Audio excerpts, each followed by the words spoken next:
hamba Soomaaliland ay ka soo baxayeen aragtiyaha kala duwan ee laga bixinayay golaha wada tashiga toosinta qaranka oo ay ku dhawaaqeen siyaasiyiin magac weyn ku leh Soomaaliland ayaa telefishinka caalamiga ee Home Cable TV wax ka weydiiyay gudoomiyaha golaha wakiilada Soomaaliland sharci iyo sharcinimada iyo walaal sharci ahayn golahaasi toosinta qaranka Soomaaliland xaga sharciga marka la eego dastuur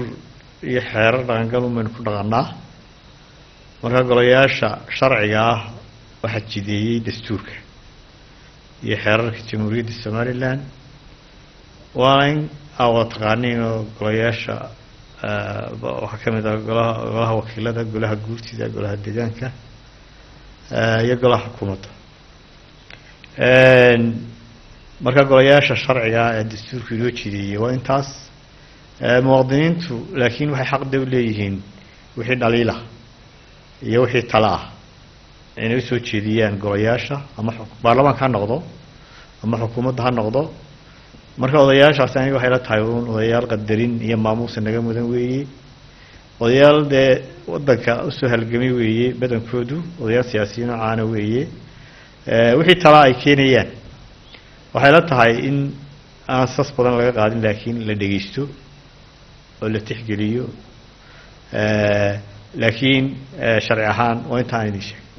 gudoomiyaha golaha wakiiladahna gudoomiyaha xisbiga mucaaradka ee wadana sidoo kale Home Cable TV waxa wax ka weydiiyay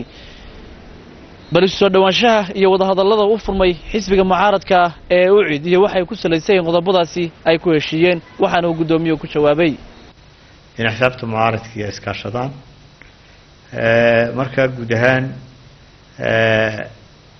uu soo bixi doona natiijada arrintaasi laakiin waxa idin sheegayaa uun